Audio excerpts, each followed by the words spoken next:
Ce qui me surprend dans le monde du sport, c'est qu'on sait à quel point la prépa mentale est quelque chose d'important. Finalement, on s'y intéresse très peu. Il y a parfois un tabou encore qui reste. C'est parfois stigmatisé d'aller voir un psychologue. Moi, j'ai l'impression qu'il y a quand même des profils de champions, du point de vue mental. Il y a un potentiel qui est présent, qu'on peut exploiter, qu'on peut développer, parce qu'on n'apprend pas à se concentrer, on n'apprend pas à respirer. 8 personnes sur 10, c'est pas respirer. Ça doit être terrible parce que tu étais vraiment à quelques encablures de participer au JO de Rio, puis tout d'un coup, il y a tout qui s'effondre. Ouais. Oui, on peut le dire comme ça. Bonjour tout le monde, je suis heureux de vous retrouver pour un nouveau podcast, un podcast Wildcard qui va se dérouler en 5-7. Et aujourd'hui, j'avais vraiment à cœur de traiter la psychologie d'une manière générale, mais encore plus du sport. Et j'ai la chance d'avoir comme invité Anne-Rita. Bonjour Anne-Rita. Bonjour Olivier. Anne-Rita, déjà en quelques mots, est-ce que tu peux te présenter? Moi, j'aime bien une présentation où savoir, est-ce que tu étais une enfant studieuse, une adolescente tumultueuse? En tout cas, maintenant, tu es une femme radieuse. Alors, comment ça s'est passé? Comment tu as évolué, Anne-Rita? Merci. Je dirais alors enfance, adolescence, à cheval, surtout. Studieuse, oui, fête aussi, mais beaucoup, beaucoup à cheval, parce que je suis une ancienne cavalière de haut niveau, cavalière de dressage. Donc, ça a été une grande partie de ma jeunesse jusqu'à il y a quelques années. Et je suis actuellement psychologue du sport. Donc, je suis spécialisée dans le travail avec les athlètes et le domaine de la performance. Et j'interviens aussi en entreprise pour des formations d'équipe, notamment avec les chevaux. Donc ça, c'est une de mes spécialités aussi, le travail avec les chevaux et le travail de la respiration. D'accord, très bien. Et est-ce que tu as un endroit où tu consultes particulièrement? Évidemment, tu te déplaces, mais... Oui, alors j'ai mon cabinet dans lequel je suis 3 jours par semaine, qui est à Lausanne, l'avenue de la Gare. Et puis après, la partie chevaux, je reçois, je dirais plutôt, au manège du Mont-sur-Lausanne. Et parfois aussi, justement, je me déplace en fonction des besoins et des demandes. Ouais, alors justement, tu parles, et on va entrer dans ce premier set de ta passion pour les chevaux, pour la compétition. Et j'imagine que c'est à partir de là que ça t'a amené à te passionner aussi pour la psychologie du sport et la psychologie générale. Est-ce que tu peux un peu expliquer comment t'en es arrivé là? Oui, tout à fait. Alors, c'est vrai que en tant qu'athlète, ancienne athlète, j'ai moi-même travaillé avec des préparateurs mentaux et aussi psychologues du sport. Donc, c'est vrai que ça m'a été extrêmement bénéfique pendant ma carrière à cheval. Hein, surtout quand on travaille avec des chevaux, on sait qu'ils ont une sensibilité énorme à nos émotions, à notre stress. Ils perçoivent des choses même bien avant que nous-mêmes on en soit conscients. C'est d'ailleurs même, je dirais, grâce à eux que j'ai pris conscience que c'était important de travailler sur cet aspect-là. Et ensuite, ça m'a aussi beaucoup aidé au-delà de ma carrière sportive, parce que j'ai eu un arrêt de carrière assez abrupt, j'ai On envie va de en dire. parler, ouais, tout à fait. Et dans cette partie-là aussi, j'ai continué aussi à travailler sur l'aspect psychologique, la transition de carrière. Et j'avais justement cet intérêt déjà pour la psychologie du sport et toutes les facettes justement que ça peut apporter dans la carrière d'un sportif ou d'une sportive. Parce que toi, pour arriver, tu vas l'expliquer, quand même au niveau de pouvoir participer aux Jeux Olympiques, est-ce que là, tu as déjà intégré la prépa mentale de manière régulière ou pas tellement? Parce qu'on va voir que ça reste vraiment le parent pauvre dans le Mhm. domaine du sport. Mhm. Oui, alors c'est vrai que ma carrière est allée jusqu'au point où j'essayais de me qualifier pour les Jeux de Rio. Et je dirais que ça a été un point hyper important, même déjà bien au-delà, bien avant même des enjeux comme ceux-là. C'était déjà même plus jeune quand j'ai commencé des championnats suisses, les championnats d'Europe jeunes cavaliers que j'ai fait. Et déjà là, ça faisait vraiment partie intégrante du travail qu'on mettait en place, que ce soit déjà au niveau de l'équipe. On avait aussi quelqu'un qui était proposé pour l'équipe suisse. Et puis après, avec les autres entraîneurs avec qui j'ai travaillé à l'étranger, eux aussi, des athlètes de top niveau qui avaient intégré la partie préparation mentale, psychologie du sport. Ouais. Ça, c'est justement quelque chose, entre guillemets, à la mode depuis quelques années, hein. C'est Mhm. cette thérapie qui Mhm. se fait avec les chevaux. Tu peux nous en dire un peu plus parce que tu l'as Ouais. aussi mis dans les thérapies que tu proposes. Oui, alors Dans ce que j'apporte avec les chevaux, je dirais que c'est pas de la thérapie, on appelle ça équi-coaching. Moi, j'aime bien dire du travail de leadership avec les chevaux. Je dirais leadership parce que c'est leadership de soi-même déjà, parce qu'on apprend énormément sur soi, sur ce qui se passe en nous et comment c'est reflété à l'extérieur, qu'est-ce que ça dégage autour, qu'est-ce que ça inspire ou non. Et leadership aussi dans la collectivité, donc en groupe, dans des équipes. Comment est-ce on amène les autres à se suivre et quelle cohésion d'équipe on peut avoir. Donc, Mais c'est cette... comment ça se passe pratiquement? Par exemple, Mhm. typiquement, moi, j'ai plutôt un peu peur des chevaux, sauf des Ouais. poneys. Donc, est-ce que, comment je viens, comment ça se passe? Je pense qu'ils ont peut-être même déjà plus peur de toi, Ok, vu ta d'accord. taille. Les poneys, peut-être ça passe. Alors, comment ça se passe? Alors, par exemple, une session individuelle, parce que ça peut se faire en one-to-one. On se retrouve au manège. Donc, parfois, c'est des gens que je reçois qui viennent directement la première fois au manège, ou parfois, c'est dans le cadre d'un suivi qui est déjà en place. Mais en tout cas, on prend un temps pour définir ce sur quoi on aimerait travailler, quel est l'objectif, quelle est la demande. Par exemple, travailler sur la confiance en soi, travailler à mettre des limites, par exemple, oser dire non, respecter justement quand on veut poser un cadre précis. Et en fonction de ça, on va faire différents exercices possibles avec les chevaux. Donc, comme tu as dit, et c'est souvent le cas, ça arrive, enfin souvent, peut-être pas, mais je rencontre souvent la situation où des gens peuvent avoir peur des chevaux et c'est pas du tout un problème. Donc, il y a des gens qui ont peur, il y a des gens qui ont même très peur parfois. Mais le but, c'est jamais de forcer qui que ce soit à faire quelconque exercice. C'est vraiment chacun va aller justement explorer cette peur. Parce que le travail qu'on fait, c'est aussi ça, c'est d'être à l'écoute de ses émotions. Et il y a plein de situations dans la vie où on va aussi ressentir justement une peur. Et comment est-ce qu'on gère cette peur? Est-ce qu'on fait comme si elle n'était pas là et on prétend que tout va bien? Ou est-ce que justement on va pouvoir se rendre compte, OK, qu'est-ce qui me fait peur? Comment je peux la dépasser et comment je peux apprendre quelque chose de ça? Donc, c'est pas nécessaire de connaître les chevaux, d'avoir de l'expérience avec les chevaux, ni non plus d'aimer particulièrement les chevaux.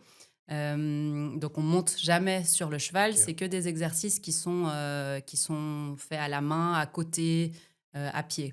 Ok, Voilà. Mm. magnifique. Et justement, par rapport à l'équitation, raconte-nous un peu, ça doit être terrible parce que tu étais vraiment à quelques encablures de participer Mm. au JO de Rio, puis tout d'un coup, il y a tout qui s'effondre. Ouais. Oui, on peut le dire comme ça. J'ai passé une grande partie de ma carrière à rêver des JO, bien sûr. Et j'étais partie à l'étranger, donc aux Pays-Bas, pour m'entraîner. J'ai eu la chance d'aller chez Ankie van Grunsven, qui est la triple médaillée d'or olympique en dressage. Donc c'était la pointure pour moi. J'ai passé presque 7 ans aux Pays-Bas Waouh. avec mes chevaux.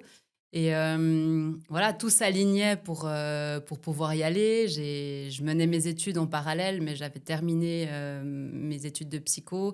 Et là, on était année 2016, tout s'ouvre, on fonce, plein d'espoir, plein d'attentes. Et assez rapidement, dans les premiers mois de l'année, j'ai eu une situation familiale un peu compliquée, notamment liée à des finances. Le sport de haut niveau est cher, Ouais, l'équitation encore plus. encore plus. Donc voilà, c'était une phase un peu où j'étais aussi dans cette recherche de sponsors, mais c'était pas vraiment bien établi. Et malheureusement, j'ai dû très rapidement changer de situation parce que j'ai dû me séparer de mes chevaux. J'ai dû les vendre. Ça doit être terrible quand même, Ça a parce été que terrible. tu as Ça a travaillé été pendant terrible. 7 ans avec les mêmes Ouais, chevaux, et là, ouais, quasiment du ouais, jour au lendemain, ouais. c'est un deuil. C'est ça. C'est le mot que tu dis, c'est vraiment le deuil. Et pas qu'un seul deuil, en fait. C'est ce que j'ai réalisé par après. Il y avait bien sûr le deuil des rêves, hein, le deuil des jeux, de tout ce qu'on souhaite accomplir. Il y avait le deuil du sport, hein, de cette pratique que j'aimais tant, que je faisais depuis que je suis toute petite. Il y avait le deuil de ma relation avec les chevaux, ces chevaux vraiment en particulier, avec qui j'ai passé autant de temps. Le deuil aussi de mon identité à moi, hein, c'est qui est Anne-Rita qui ne monte plus à cheval? Aucune idée. Donc ça a été vraiment déstabilisant. Ouais. Ouais. Et Mmh. c'est là où tu t'es encore plus plongé dans la psychologie parce que tu aurais pu vraiment plonger dans la dépression, hein. Mmh. On en parlera, Ouais, tous ces sportifs qui vont pas bien entre les ouais, dépressions, les burn-out. ouais. Et là, il y a eu ce moment de... Oui, Ouais, ouais, ouais, ouais. Oui, il y a eu ce moment de creux, de down. En fait, si on s'imagine les phases de deuil, justement, on a ces moments où on passe par plein d'émotions différentes, hein. Il y a un choc, on est en colère, on essaye de trouver aussi plein d'autres alternatives possibles pour continuer à y croire, hein, en se disant: «Ah mais peut-être que si je fais ça, je pourrais repartir, ça pourrait marcher». Puis voilà, on n'arrive pas à passer à autre chose. Puis après, quand on se rend compte que finalement ça va plus être possible, ben, il y avait vraiment ce trou de tristesse, de vide, hem, qu'on peut appeler, dépression ou qu'on peut appeler, période dépressive, ouais. épisode, enfin, voilà, ça dépend un peu de chacun. Pour moi, ça a été vraiment une phase, Qui a très duré combien down. de temps?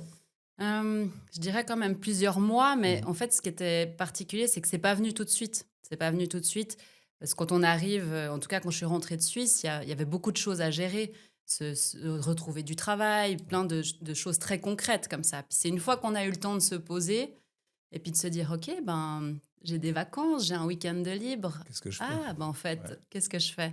ouais. Et là, ça a commencé à ressortir et différentes choses qui m'ont pris des années même à aborder, mais à différentes intensités, j'ai envie de dire. Au début, c'était plus prenant et après, parfois, c'est des petites choses et ça évolue dans Mais le c'est temps. aussi ce qui fait ta force maintenant en tant que psychologue du sport, parce que quand tu as vécu des choses aussi fortes, tu peux mieux les comprendre chez les autres. Moi, je suis assez convaincu de ça. D'ailleurs, dans un des livres que j'ai écrit, je mettais que les psys, exprès pour un peu provoquer, les psys sont toujours un peu plus fous que leurs patients. Sinon, ils n'auraient pas fait psy. Mais c'est vrai que quand tu as vécu des grosses choses, moi, c'est la même chose dans la nutrition, la micronutrition. Ben, j'ai eu tellement de trucs que j'ai compris à travers ce que j'ai vécu moi-même. Il y a peut-être aussi plus d'empathie et de compréhension après Mmh. dans Ouais. ce que tu peux proposer. Ouais. Oui, je pense, ben, c'est vrai que ça a été un vécu, que je peux partager avec des athlètes avec qui je travaille, mais je me rends compte aussi que des transitions comme celle-ci, finalement, ça va au-delà du sport.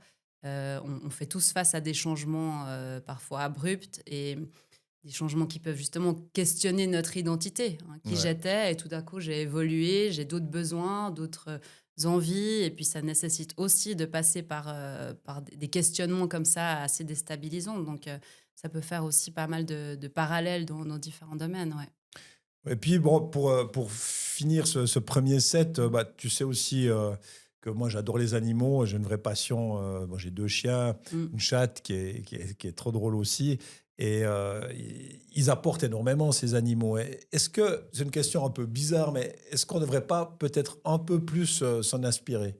Ah ouais. Ah non, c'est pas une question bizarre. Alors moi j'adore ta formulation parce que pour moi, c'est l'essence du travail que je fais avec les chevaux.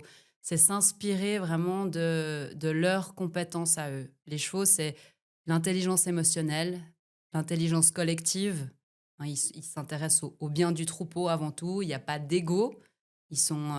Chacun amène quelque chose au groupe pour que le groupe fonctionne le mieux possible. Donc voilà, déjà 2 choses hyper importantes desquelles on peut s'inspirer. Donc tout à fait, vraiment, c'est ce qu'on va chercher en fait, en travaillant avec les chevaux. Ouais, et puis, Mmh. on sait aussi, bah, typiquement quand tu as un chien, un chat et cetera, que quand tu le caresses, bah, tu actives ta sérotonine, là, Absolument, il y a aussi de l'ocytocine, en fait, c'est ça. ça apporte, Ouais. énormément. Ouais, Ouais, ouais, tout à fait. ouais. Mmh. Bon, bah, 1er set, brillamment terminé. On va s'attaquer au 2e set, donc, bah, tu t'es formé, et d'ailleurs tu es en train enfin, tu as finalisé toutes ces formations. Heu Moi, ce qui me surprend dans le monde du sport, c'est qu'on sait à quel point la prépa mentale est quelque chose d'important, Mmh. mais finalement, un peu comme on le sait que la nutrition, ce serait peut-être mieux de bien manger, de bien boire, finalement, on s'y intéresse très peu. Mmh. Et il y a un Mmh. paradoxe qui est juste incroyable. Comment ça s'explique? Toi, tu peux l'expliquer, Henrietta? Mmh. Ouais, c'est un très bon point. Tu me diras ce que tu en penses par rapport à la nutrition, mais je dirais que du point de vue du mental et de la psychologie, ce qu'on peut constater, c'est qu'il y a parfois un tabou encore qui reste autour de tout ce qui concerne la santé mentale ou le travail sur le mental. C'est parfois stigmatisé d'aller voir un psychologue. Oui, Il y a encore certaines, maintenant, hein. encore maintenant. Et il y a plein de croyances ou de représentations qui restent, hein. Je suis pas fou, j'ai pas besoin, je peux parler avec, des amis ou mon entraîneur, ça fait l'affaire. Donc ce genre de croyances peuvent être bloquantes, bien sûr. Après, on voit aussi que ça évolue. Donc, c'est pas pareil qu'il y a quelques années. On voit aussi il y a plus d'athlètes qu'on parle, qui partagent leurs expériences. Donc, c'est aussi en train de bouger. Mmh. Ça bouge, mais j'ai l'impression que ça fait pas vraiment partie intégrante de choses qui sont vraiment travaillées. C'est-à-dire que, tu vois, si je prends le cas du monde du tennis professionnel, tu vas avoir 2 heures le matin, 2 heures l'après-midi, et puis tu auras du physique, tu auras bien sûr de la technique. Et puis le reste, le joueur ou la joueuse va un peu se débrouiller si elle en a besoin ou elle pense en avoir besoin. Mmh. Mais c'est pas vraiment quelque chose qui est planifié Mmh. souvent encore. Ouais. Ouais, ouais, c'est vrai. Après, c'est vrai que ça dépend des sports. On peut constater vraiment des choses différentes. Des pays, il y a des cultures sportives aussi qui Ouais. encouragent ça davantage que d'autres. Tu, tu penseras à quel pays où on est plus...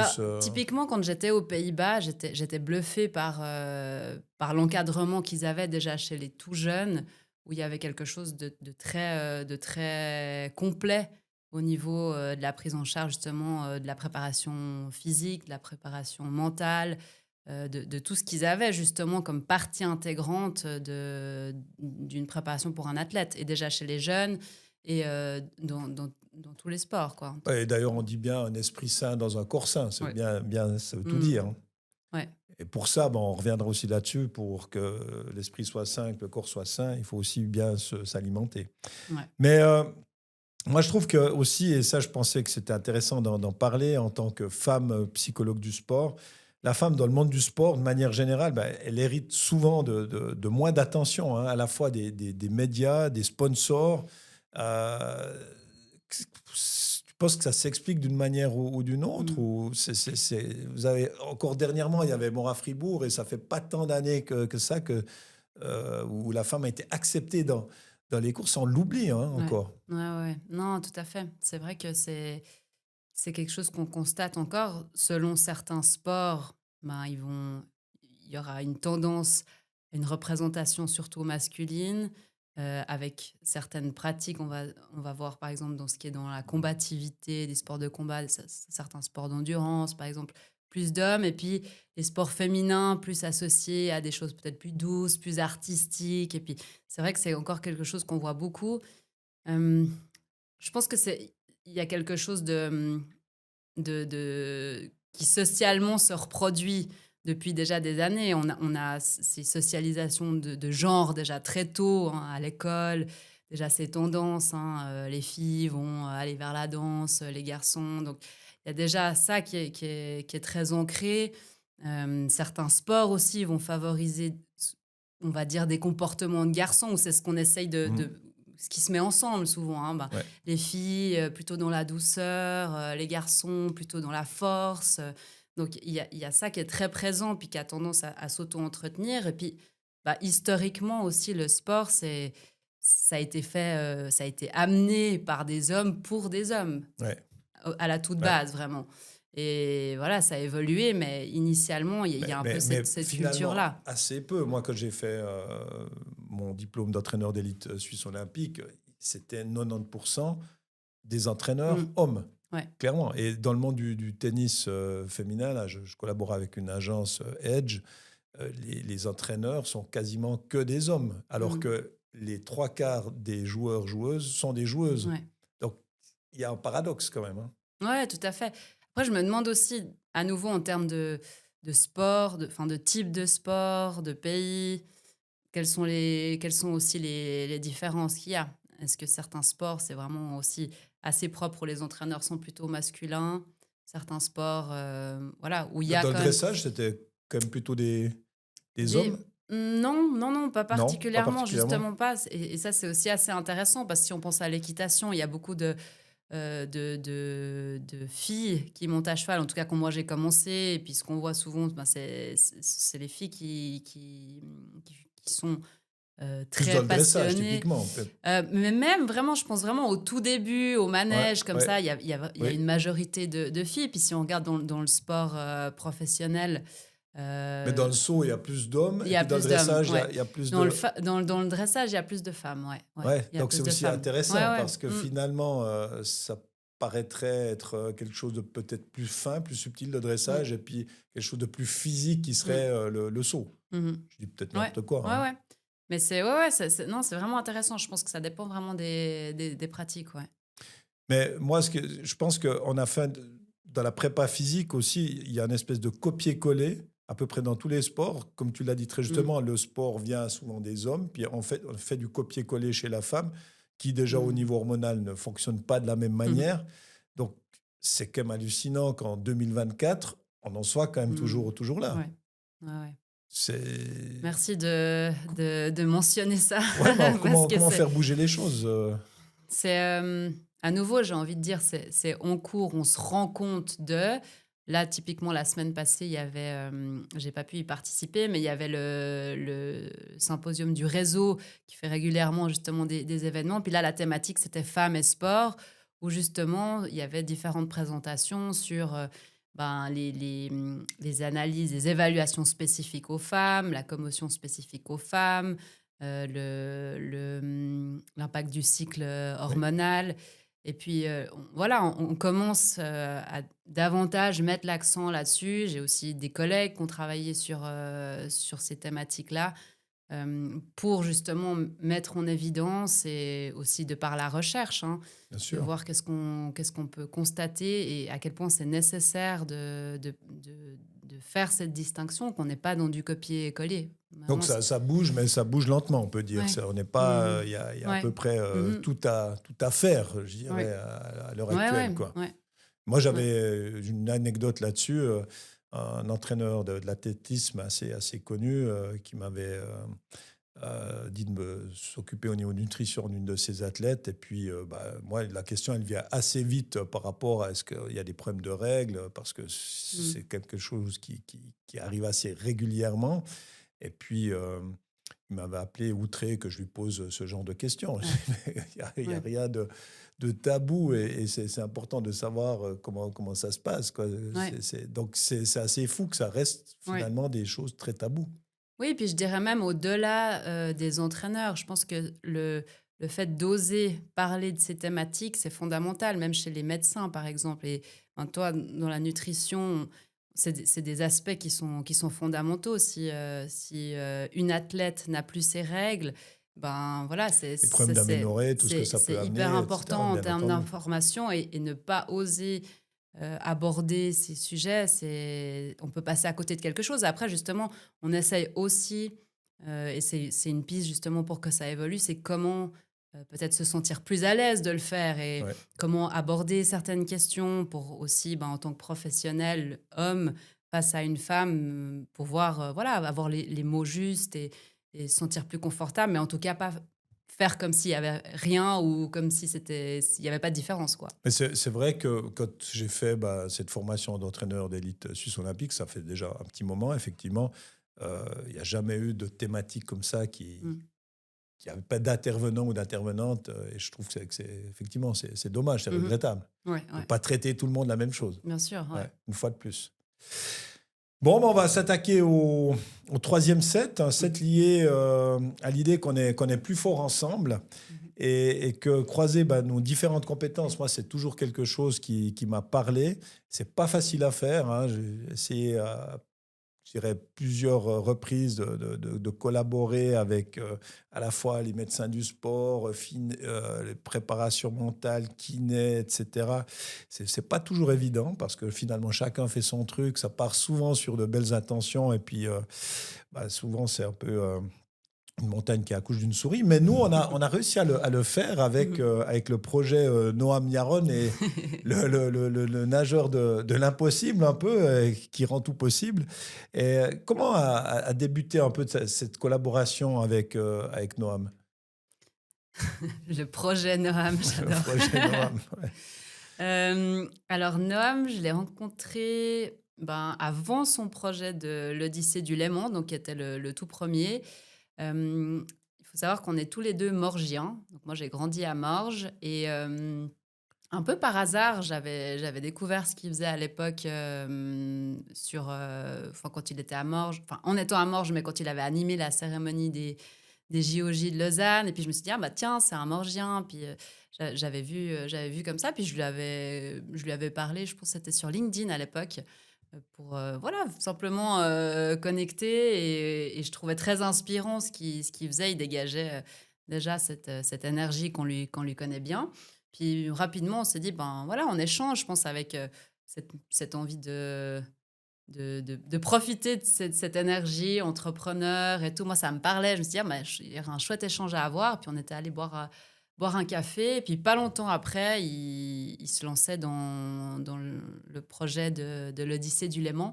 Et il m'a contacté pour pouvoir, faire sa préparation mentale, au vu de ce premier projet. Donc voilà comment Donc ça a lui, il débuté. était tout de suite concerné par la prépa mentale. Il a tout de Ouais. suite compris que pour réussir l'Odyssée du Léman, il fallait qu'il soit prêt mentalement. Oui, oui, oui, je trouvais très intéressant comme démarche. Et c'est pas toujours le cas dans d'autres suivis que j'ai, où c'est un petit peu, à la dernière minute, il y a besoin où il y a une problématique mentale, ou ah, il y a un championnat dans 2 semaines et vite, vite, il faudrait faire quelque chose. Là, il y avait vraiment, OK, il y a un projet dans 6 mois ou plus, donc j'aimerais me préparer, quoi. Donc ça, il avait conscience, avec aussi, ben, tout l'entourage physique, nutritionnel. Et vraiment, il avait cette Structure, vision, ouais, ouais, ouais. holistique, ouais. Mais justement, il y a la partie hors eau et puis il y a la partie eau. Est-ce que tu peux, sans trahir des secrets, tu peux un peu nous expliquer qu'est-ce que tu fais avec lui hors de l'eau et puis qu'est-ce que tu lui proposes dans l'eau? Et Mmh. Mmh. qu'est-ce que peut rechercher quelqu'un qui fait des exploits Mmh mh. au- comme Noam au niveau de sa Mmh. prépa mentale? Ouais. Ouais, c'est vrai qu'il y a ces 2 terrains, haut et pas haut. Je dirais qu'il y a eu, en tout cas, quand on a commencé le travail ensemble, de manière générale, c'était justement développer, tout ce qui était en lien avec la préparation mentale. Donc, des outils, c'était nouveau pour lui. Donc, c'était commencer par, vraiment les bases, qu'est-ce qu'il peut utiliser, et commencer déjà à le pratiquer. C'était déjà un contexte difficile à l'époque parce que c'était la période du covid. Donc, voilà, il y avait déjà un contexte assez challengeant. Donc c'était un bon terreau pour pouvoir mettre des choses en pratique. Donc, je dirais que pas que pour Noam, on s'entraîne sur terre pour qu'ensuite, dans la pratique, on puisse tester et entraîner les outils qu'on a pratiqués avant. Si par exemple, on veut gérer, le stress, ben, on va commencer par se familiariser avec ces outils, la respiration par exemple, à terre, pour qu'à un moment donné, dans l'eau, s'il y a quelque chose, ben, je sais comment faire. Donc, il y a vraiment ce parallèle, je dirais, de d'abord se préparer à terre pour ensuite mettre les choses à profit dans l'eau. Donc il y a tout l'aspect, je dirais, de préparation, de boîte à outils. Puis ensuite, il y avait ce qu'on a fait aussi, c'est que je l'ai beaucoup accompagné aussi dans les différentes répétitions qu'il a faites. Donc ça, c'était aussi de la récolte d'informations très concrètes. Souvent, j'étais là, donc on pouvait ensuite débriefer ensemble de ce qu'il fallait approfondir. Et je pense que ça, finalement, c'est beaucoup comme ça. Et je pense certainement pour toi aussi, c'est du travail sur mesure. Donc on va voir, voilà, là, il y a eu, peut-être certaines difficultés, des douleurs. Au bout d'un moment, mon esprit part ailleurs. Donc, OK, alors ça, on pourrait travailler davantage avec tel outil. Hem, un autre aspect aussi que j'ai dans le travail avec Noam, bah, c'est la mise en lien aussi avec d'autres professionnels. Pour moi, j'ai mon approche avec mes outils, mes expériences. Avec l'hypnose aussi, hein, c'est juste. Oui, Ouais, voilà, ouais. typiquement. Alors moi, je pratique pas, de l'hypnose, certains outils d'auto-hypnose, mais là, en l'occurrence, pour le défi Noam, c'était intéressant justement d'aller encore plus loin dans l'hypnose. On sait que ça peut être une ressource vraiment hyper intéressante pour aussi des défis, d'ultra-endurance comme le sien. Donc là aussi, on est aussi allé ensemble. Moi, je me familiarise aussi avec certaines techniques qu'il apprend, pour que quand je suis sur place, qu'il est dans l'eau, ben, je puisse aussi faire relais. Donc, Ouais. voilà, c'est aussi, voir qu'est-ce qui peut être bénéfique à sa préparation sans que ce soit forcément moi, parce que je me dis pas que c'est moi qui dois, qui dois tout savoir, tout faire, mais vraiment essayer d'être ouverte à tout ce qui peut être bénéfique et qui peut faire lien avec ce qu'on met en place ensemble. Donc ça, c'est vraiment la partie, je dirais, prépa et pendant. Euh, Pendant, il y a aussi, typiquement comme cette année aussi, où il y a pas mal d'enjeux. Il y a toute une partie qui était avant, qui était le stand-by. Même avant ça, il y avait beaucoup de préparatifs. Donc, c'est aussi comment gérer toutes ces différentes casquettes, hein, de Ouais, monter l'attente un aussi. Hein. projet comme celui-là. Oui, et en plus, après, devoir être dépendant de la météo. Donc, il y a, il y a une partie où on peut travailler justement avec des techniques, puis un autre où c'est aussi beaucoup d'échanges et d'avoir un espace aussi et quelqu'un d'extérieur, quoi. Ouais, ouais. Finalement, j'ai un autre regard sur les choses, j'ai un peu de distance qui fait que c'est aussi un espace où lui, il peut déposer ce dont il a besoin. Puis après, il y a l'après aussi. Oui. Comment ça se Bah, passe après l'après, coup. quand tu l'as réussi, il y a souvent aussi, Mm. mine de rien, ce côté, voilà, qu'est-ce Mm. qu'on fait? Ouais. Et puis, quand tu l'as pas réussi, il y a la déception. Donc, Mhm. l'après est toujours difficile, Ouais. finalement. Oui, oui, bien sûr.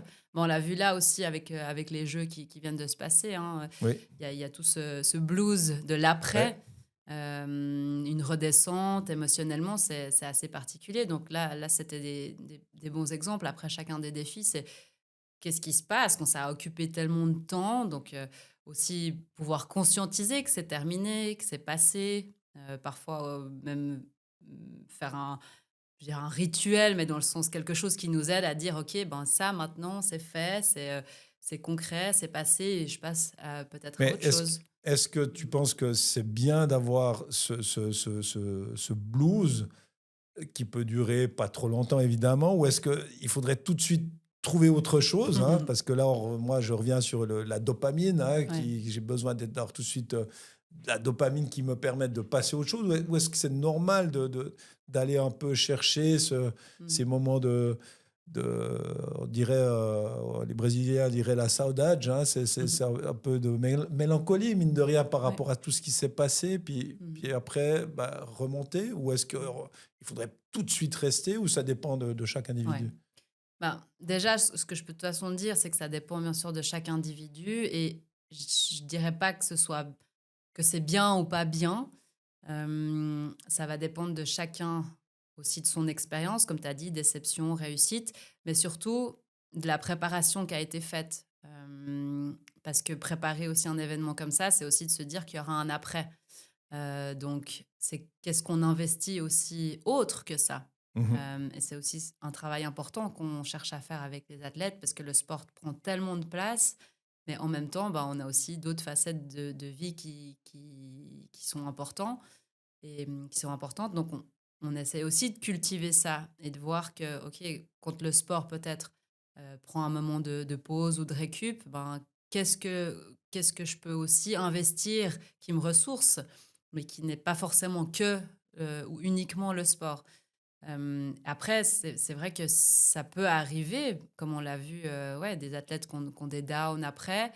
Et ça fait aussi partie des processus d'émotion qu'on peut avoir. Je pense que de se dire tout de suite non, il faut pas, c'est quelque part réprimer des émotions. Donc, c'est aussi, ça fait partie du process de travail là-dessus, en fait. Donc, forcément, est-ce que la réponse, c'est forcément de se planifier quelque chose droit derrière? Pas nécessairement, mais c'est vrai que la question des objectifs et de la vision et de où est-ce que je vais, elle est importante. Donc, quand je te disais, le travail qu'on fait aussi en amont, c'est d'avoir ça en tête, en fait. Qu'est-ce qui est important pour moi dans le sport, dans mes objectifs à long terme, court, moyen terme, mais aussi dans les autres domaines, pour qu'on puisse aussi avoir un équilibre dans tout ça. C'est vrai que c'est aussi intéressant parce que dernière, finalement, la dernière aventure de Noam, ça s'est quand même terminé par Mhm. un semi-échec. Et finalement, aussi en discutant avec lui, on se rend compte que, bah, bien sûr, l'athlète, c'est la première personne qui doit être suivie et coachée, mais on se rend compte aussi que tous les gens qui sont autour, il faut aussi qu'ils aient peut-être du coaching. Dans le monde du tennis, on avait un Brad Gilbert qui avait son propre préparateur physique, qui était le coach d'Agassi, qui faisait venir avec lui parce qu'il savait qu'il fallait qu'il reste en forme pour pouvoir bien coacher. Ouais. Et finalement, tout le monde doit prendre soin de soi et de l'autre. Oui, absolument. Ouais. Ma mère, à l'époque, elle avait fait des séances aussi de prépa mentale pour avant les concours parce qu'elle était tellement stressée et du coup, elle pouvait même pas. Enfin, on lui demandait de pas venir près de mes chevaux juste avant parce qu'elle était stressée. Puis après, elle a aussi du coup conscientisé. Elle a pu lâcher certaines choses, travailler là-dessus pour elle-même se gérer, quoi, en fait. Ça fait partie de comment on se régule tous ensemble. C'est sûr que c'est pas évident. Parce que si on reprend le cas de Noam qui dégage toujours cette espèce de confiance inébranlable en lui, il a un peu je dirais, c'est un peu le genre parfait, mais à quelque part, c'est un sacré gros caractère. Hein. Un sacré gros caractère. En fait, dans sacré gros caractère, je me dis, je mets là-dedans le fait de pouvoir prendre des risques, se dépasser, avoir une confiance, comme tu décris, et croire en soi, croire dans le fait que oui, je peux faire des choses qu'on me dit ou on me dirait qui sont impossibles, ou que même mon propre corps me dit que c'est impossible. Donc, quelque part, pour moi, ça va avec le gros caractère pour faire des défis tels qu'il le fait. Clairement. Et je ne sais pas si tu as une anecdote ou l'autre, parce que moi, ça m'a amusé quand je vous avais rejoint vers le lac des Quatre Cantons, avant la traversée, et puis tu avais toute sa team, quoi. Et puis moi, je rigolais parce que je voyais tous ces mauvais biscuits qui étaient mangés plutôt par la team. Enfin, il y avait un peu tout et n'importe quoi. Et puis Noam, lui, il était dans son truc, quoi. Donc, c'est assez drôle aussi, justement, de pouvoir gérer tout ça, quoi. Ouais, c'est vrai que c'est vraiment... c'est des dynamiques différentes. Je pense qu'il y a vraiment le travail athlète et il y a le travail d'équipe qui est aussi important à prendre en compte, je pense. Et plus les défis sont importants avec des enjeux comme ceux-là, en plus, c'est vrai que c'est important de prendre soin de l'équipe. On s'est amélioré vraiment en termes de biscuits. Mais non, une anecdote. Moi, ce que j'avais quand même trouvé marrant, et c'était avant que tu arrives au lac des Quatre Cantons, parce que tu étais à l'arrivée, toi. Hein. Non, c'était au départ. Au départ. Je crois que c'était au lac des Quatre Cantons, au Zurich, j'ai un doute. Mais on est arrivé un matin, 6h du matin pour son départ, là, sur place. Donc, on était assez loin parce qu'on était dans des camping-cars. Donc, le frère de Noam nous avait amenés tous au lac. On est prêts, et puis super bien organisé. Voilà, chacun son rôle, bien clair. Sauf que qui avait oublié sa combinaison? Eh ben, c'était Noam. Voilà. Donc voilà. C'était la... C'est assez dingue. Hein. Tu vas à ton concours d'équitation et tu as oublié ton cheval. Quoi. C'est un peu ça. Voilà. Donc ça m'avait fait bien rire. C'est effectivement... c'était quand j'étais là, effectivement. Ouais. Exact.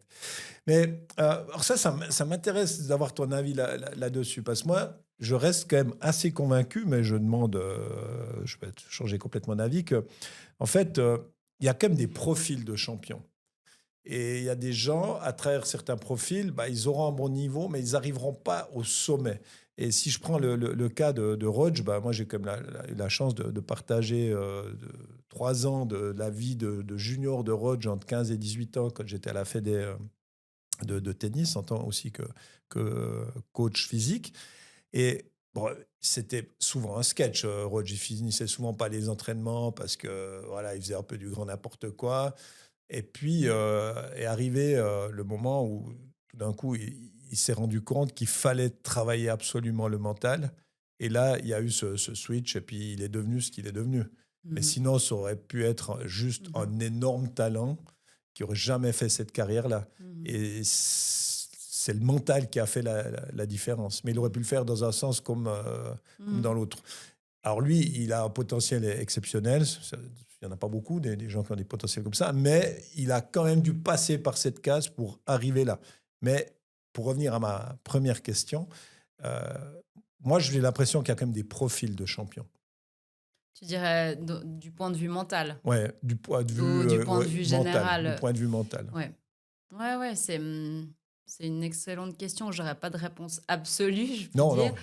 Euh, Comme tu l'as très bien décrit, il y a une part de talent, mais il y a une part aussi de travail.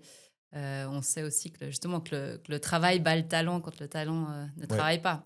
ouais, clairement. Donc, euh, donc, à un moment donné, c'est quoi le profil type de l'athlète performant? Oui, on peut voir dans les études, on va parler de certaines compétences mentales clés. On parle de confiance en soi, justement de gestion du stress, de capacité de concentration. Donc, il y a un certain nombre de choses qui sont associées justement à une performance élevée. Mais de là à savoir ce qui est inné ou pas, Mm. ça, c'est une bonne question. Après, il y a un certain nombre de choses quand même. C'est ça aussi qui fait que c'est très intéressant, c'est qu'on peut vraiment les développer. Donc, Alors justement, jusqu'où? Parce que si on mm, prend le cas d'un joueur comme Rodge, la prise de risque, ça a toujours été un joueur. Alors, ça tombe bien, c'est un mm, joueur de tennis, mais il a toujours aimé le jeu. Et il perd une ou l'autre finale, où s'il prend un peu plus de risques, il met un peu plus dans... Ça se joue souvent sur une ou deux balles, mm, et ben finalement, ça passe pour lui, et après, ça passe pas. Et là, en vieillissant aussi, on se rend compte qu'on devient peut-être plus à prendre mm, moins de risques à quelque mhm, part. Et là, nous, dans le tennis, on sait que quand tu as une balle importante, quand tu es dans le money time, il faut augmenter encore ton niveau de jeu mhm, et oser. Et souvent, c'est celui qui ose qui mhm. gagne. Ouais. Alors, je ne Ouais, sais ouais, pas si... ouais, ouais. Et en même temps, quand on parle d'oser, c'est être prêt à ce que ça marche pas. Ouais, exactement. Donc, plus on est l'approche de je veux pas faire d'erreur, ben, plus on a de risques potentiels déjà d'en faire ou jouer safe. Mais on va oser parce qu'on se dit ben finalement si je fais une erreur, c'est OK. Si on se laisse Ouais. pas la possibilité de rater finalement, ben on pourra jamais non plus oser. C'est ça. Mais Ouais. tu vois, ça rejoint la conférence qui a fait un monstre buzz dernièrement aux États-Unis, où Rodge explique que finalement, sur l'ensemble de sa carrière, il a perdu Mhm. 45% des Mhm. points. Ouais, ouais, Et il a ouais, quand même 20 grands c'est chelems. ça. Ouais, Et donc finalement, c'est cette petite différence-là ouais, qui a fait sa carrière. Et que bah, il a perdu 45% ouais, du temps, ouais, les ouais, points ouais. qu'il a joués. Ouais, et ça, c'est un excellent exemple justement, de pouvoir lâcher prise quelque part du résultat. Puis je pense que c'est Ouais, ça qui est extrêmement difficile dans le sport. C'est même hyper paradoxal parce qu'on va se dire, OK, pour être le plus performant possible, on va se focaliser sur l'instant présent et en même temps, tout nous invite à penser au résultat, à être dans l'après. Mais quand on est dans l'après, ben, on a moins d'attention et d'énergie sur ce qu'on est en train de faire. Mais l'idée, c'est de pouvoir justement le plus possible être dans l'instant et oser pouvoir prendre des risques en lâchant prise du résultat. bah, Ouais. effectivement, et la prise de risque, moi j'avais une fois je m'occupais d'un coureur automobile où finalement il était devenu tellement équilibré, trop équilibré certainement, qu'il avait perdu un peu de folie Mm. et qui prenait plus forcément suffisamment de risques, entre guillemets, et que son niveau était toujours bon, mais il gagnait plus vraiment. Et je pense, dis-moi ce que ça m'intéresse d'avoir ton avis là-dessus, Anrita, il faut être un peu fou quand même dans le très haut niveau. Ouais, c'est intéressant. C'est vrai que bah, fou, c'est une bonne question, mais ça Ouais, enfin, suscite. avoir un peu de Ouais, folie. ouais, ouais. Bah oui, parce que ça suscite de faire des choses qui sont quand même hors du commun. On Ouais, est on est d'accord. d'accord. Donc, déjà à ce niveau-là, moi, je me pose toujours la question de qu'est-ce que ça apporte finalement? Quelle est la fonction de ça, en fait? En Ouais. quoi c'est si important pour moi de gagner ce championnat? Qu'est-ce que ça dit de moi quand je gagne ce championnat? Il y a de Qui je l'ego, me sens? évidemment. Il y a Ouais, toujours de l'ego. oui. Donc mais finalement, on en vient aux motivations. Ouais. Et quand tu parlais de aussi comment la motivation peut-être évolue au fil de la carrière ou de la capacité à prendre des risques et tout, ça peut être aussi lié, justement. À quel point je le fais pour moi, pour mon ego, pour le plaisir, pour la récompense, pour le titre. Donc, ça va aussi influencer comment nos comportements et comment on va appréhender peut-être un match ou une compétition. Mais là, c'est aussi quelque chose de fondamental. Tu parles de la motivation. Moi, ce qui m'a toujours frappé chez un Roach, c'est que la motivation était toujours intrinsèque. Lui, Mm. c'est le jeu qu'il aime. Ouais. Dans tout ce qu'on faisait comme sport, c'est le jeu. Et dans un pays, entre guillemets, riche comme la Suisse, la motivation, elle doit être intrinsèquement liée au plaisir du jeu. Mhm. Plus que de se dire, ben, tiens, je vais gagner un peu d'argent. Puis dans la plupart des sports, il n'y a pas tant d'argent que ça. Ouais, ouais, ouais, ouais. Bah, dans l'idéal, c'est ce qu'on va essayer de favoriser parce qu'on sait aussi qu'une motivation extrinsèque, donc que de l'extérieur, des récompenses, des résultats, ben, elle, oui, ça va être un facteur de motivation, mais qui a une plus courte durée dans le temps et qui est beaucoup plus susceptible aussi de changer ou de ne pas perdurer face à des challenges. Parce que la Euh, grande difficulté aussi, c'est de garder cette motivation. ouais, Et quand tu commences justement. à perdre ou bien que tu sens que tu es, dans le dur, de retourner sur les terrains, c'est très, très difficile. Mhm. Hein. Moi, j'ai aussi Mhm. coaché en tant qu'entraîneur de tennis sur le circuit. Quand ton joueur il est dans le dur, c'est des périodes plus compliquées où il y a des blessures. C'est pas facile Ouais. pour le coach non plus, évidemment. C'est Mhm. pas facile pour le joueur. Enfin, voilà, c'est comment tu arrives à te sortir de Ouais. l'ornière. Et là, je Ouais. pense que la prépa mentale, Ouais. elle est indispensable. Ouais, ouais. C'est revenir au, comme tu l'as dit, motivation intrinsèque, le pourquoi est-ce qu'on fait ce qu'on fait. C'est ça. Et ça, c'est, on parlait justement de Noam avant aussi, quand tu nages, passer 40 heures, 48 heures, autant de kilomètres, mais qu'est-ce qui fait que tu continues? C'est le pourquoi tu le fais. Ouais. Donc, c'est ça aussi qu'on va venir rechercher comme ressource, comme levier important pour des moments qui peuvent être difficiles. Après, là aussi, tu coaches pas la même chose au niveau mental. Quelqu'un qui est dans un mode d'endurance très, très longue où c'est presque un mode endorphinique qui Mm. te fait avancer presque tout Ouais. seul, entre guillemets, ou quelqu'un qui doit tout donner dans un combat, par exemple, de Mhm. boxe ou Mhm. autre. Hein. Ouais. Oui, c'est un type d'effort qui est, Ouais, qui est différent. Puis, ouais. il y aura peut-être d'autres challenges. Ouais. Ouais, clairement. Ouais. Et c'est Mm. aussi ce qui fait Ouais, l'intérêt de nos ouais, bien métiers, sûr. c'est de ne pas Ouais. travailler qu'avec les mêmes Ouais. personnes. Hein. Ouais. Ben, merci. On va entrer dans le quatrième set. Hein. On va entrer dans les arcanes de la prépa mentale. Hein. Et en fait, moi, ce que j'ai toujours trouvé incroyable, c'est que tu peux avoir, et moi je l'ai vécu aussi en tant que joueur de tennis, hein, tu peux être plus fort à la fois physiquement et techniquement et perdre.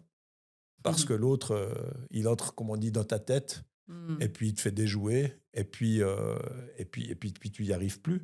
Donc, une fois de plus, bah, ces qualités, est-ce que toi, tu les vois comment? Plutôt, les gens ont de la facilité mentalement, c'est plutôt inné ou est-ce qu'on peut vraiment l'acquérir? Ça, c'est moi, là-dessus, j'ai toujours travaillé plutôt 80% du temps sur les points forts et Mhm. 20% sur les points faibles parce qu'on ne viendra jamais, à mon avis, fort sur ses points faibles et que la confiance, c'est la base de tout. Donc, comment on fait finalement? Comment toi, tu vois la chose? Mm. Donc, si c'est plutôt ouais, de l'inné Ou de ou quelque l'acquis, chose ouais, qu'on va qu'on peut acquérir. développer. Pour moi, je pense que on peut développer vraiment des compétences mentales qui vont être bénéfiques pour la performance et pas que finalement, ça a même un spectre plus large quand on va aller regarder l'aspect psychologique de comment on se sent en tant qu'individu, comment on se sent dans nos relations, dans notre bien-être en général, notre santé mentale. Ça va avoir des effets sur le terrain ou lors du match aussi. Donc, il y a un bon nombre de choses qui sont importantes à explorer, à comprendre quand on travaille avec un athlète. Et justement, on peut mettre en évidence peut-être certains aspects qui n'ont pas été abordés, peut-être. Bah, typiquement la Dans- respiration, hein, Oui, parce que voilà, juste le typiquement. fait, Ouais. n'importe qui, tu le fais respirer profondément 5 fois, il Mhm. se met à bâiller, Ouais. machin, il va te dire, ouais, j'ai presque des Ouais. fourmillements. Ouais, justement. Donc, il y a un potentiel qui est présent, qu'on peut exploiter. Je pense qu'on peut développer parce qu'on n'apprend pas à se concentrer, on n'apprend pas à respirer. Et ce que j'entends assez souvent, c'est: «Oui, ben, moi, je j'arrive pas à me concentrer, j'arrive pas à méditer, c'est pas pour moi, justement, c'est pour les gens», Je me demande du coup pour qui c'est? Parce que comme si justement il y avait quelque chose d'inné où moi je suis née sans avoir, 1000 pensées ou 6000 comme certaines études le montrent en tête. Ben, non, c'est pas le cas justement. Plus on a ce côté hyperactif, plus, ben, ça va être aussi bénéfique d'apprendre, à prendre du recul, à pouvoir s'observer, à pouvoir, se distancer de certaines pensées, à pouvoir s'auto-réguler par la respiration. Donc c'est des choses qui vont s'apprendre. Mais Donc la mmh difficulté aussi, c'est que dans le monde du sport, à peu près tous les sports, peut-être pas en dressage, mais je veux dire, il faut être à la fois agressif, parce qu'il mh. faut cette agressivité, mine de rien. C'est toujours presque des mots aussi de guerre, hein, Mmh. le monde du sport. Puis d'un autre côté, eh ben, faut être serein. Il y a vraiment, c'est un peu, il y a un paradoxe. Mmh. Ouais. Ouais, ouais, c'est vrai. Je pense que c'est pour chaque sport et même chaque personne finalement, c'est d'identifier dans quel état, quelle énergie je performe le mieux et finalement ça donne peut-être des mix assez, hybrides, Mhm. on pourrait Ouais, dire. Comme ouais, tu as dit, clairement. une forme d'agressivité avec de la sérénité et c'est là aussi où c'est intéressant justement de pouvoir nommer des choses ensemble, où c'est pas l'un ou l'autre. Parce que Ouais, si je suis que dans l'agressivité, à un moment donné, ça me dépasse. Je suis too much, je perds mes moyens, je suis voilà, je clairement. fais n'importe quoi. Ouais. Si je suis trop dans la sérénité, ben, je perds ce côté, voilà, fight. Donc c'est comment aussi on peut, pour chacun, trouver la juste énergie. Mais oui, ça peut sembler comme des paradoxes, mais en même temps, on va essayer de, voilà, trouver des images, des choses qui vont aider la personne à se représenter comment on pourrait être dans les 2. Si on regarde les animaux, par exemple, ils savent très bien être dans l'un et dans l'autre. Alors là, c'est le meilleur Mmh. exemple parce Ouais. que par rapport toujours à ce fameux système nerveux autonome où il Mmh. passe très vite du sympathique au parasympathique, Ouais. c'est assez dingue. Ouais. Et puis ça, on revient sur le côté animal qu'on a Oui, de qu'on peut-être peut un peu, s'inspirer. ouais, Ouais. dont on peut s'inspirer. Mmh. Nous, on a finalement, dans ce domaine, que ce soit du mental, que ce soit dans la nutrition, l'être humain, il aime bien prendre des raccourcis. Puis le raccourci, ça peut être les produits dopants. Mmh. Parce que si tu prends typiquement la caféine, à un moment donné, elle a été mise dans les produits dopants, après elle a été retirée, etc. Mais c'est un ergogène on sait que ça excite, ça booste. Pour la concentration, c'est aussi bon jusqu'à un certain stade. Mmh. La Ritaline, bah, c'est presque devenu pas normal, mais tu vois le nombre d'enfants qui sont, et aussi d'adultes, ça on oublie des fois de le dire, qui sont sous Mmh. Ritaline parce que voilà, c'est comme ça. Donc finalement, il y a pas mal de choses euh, où on a mis des ergogènes, où on a des choses qui sont à la fin évidemment pas saines, parce que c'est plus simple. Puis pour moi, c'est vraiment mettre un emplâtre sur une jambe de bois. Donc Mmh. là aussi, tout ce qui est lié à la prépa mentale, bah, prenons le cas des TDA, TDAH, etc. Ritaline, tac, tac. Toi, tu traites aussi ça dans ta consultation? Oui, ça fait partie de ce que je peux rencontrer dans ma pratique. Je pense qu'il y a pas une seule approche. Disons que là, par exemple, si on prend la médication pour des troubles de l'attention, ça va être utile peut-être dans une certaine mesure et pour permettre de stabiliser peut-être, mais ça va pas être la seule solution. Donc, on peut jamais aborder, pour moi en tout cas, et ça c'est vraiment comme je vois les choses, on peut pas aborder que avec une seule porte d'entrée. Ouais, Une bah, on revient médication sur la voilà, pluridisciplinarité ouais, et ouais, puis que bah, voilà, oui, typiquement, on collabore ouais. parce que je pense toujours la même chose aussi, c'est que tu peux être la meilleure préparatrice mentale au monde si en face, la personne se nourrit mal, Ouais, dort mal, absolument. boit des Ouais, cochonneries, etc. Les matériaux ne sont pas à disposition pour vraiment optimiser la personne. exactement. Non, donc c'est tout à fait ça. Je pense que c'est vraiment important d'avoir ce regard multifactoriel des causes qu'on peut avoir s'il y a une problématique. Et pas non plus, exclure, des choses. Je pense que c'est important justement pour moi, je travaille beaucoup comme ça, d'être ouverte à ce qu'il y a, oui, une médication peut aider. Des fois, il y en a besoin mais c'est pas la seule chose Et parfois, bah, c'est pas nécessaire. Et puis, on se rend compte que c'est ce qui a été mis en place sans rien d'autre. Ouais. Donc, voilà, je pense Mais que... tu vois, si on revient sur typiquement la Ritaline, des choses comme ça, via la dopamine, les précurseurs, tyrosine, phénylalanine, le fer qui joue un rôle important, il y a plein d'angles d'attaque possibles. Mhm. Et finalement, dans le monde du sport, les bilans sanguins, ils existent pour ainsi dire pas. Avec des gens qui s'entraînent plus que 10-12 heures Mhm. par semaine, chez les jeunes, il n'y en a pas. Donc Mhm. toi, tu peux moins bien attaquer, entre guillemets, la problématique de ton athlète si tu sais pas dans quel Ouais, état il est. absolument. Parce Ouais. que l'hygiène de vie, toi, Mhm. tu t'en discutes au départ quand tu commences avec la personne? Oui. Ah oui, oui.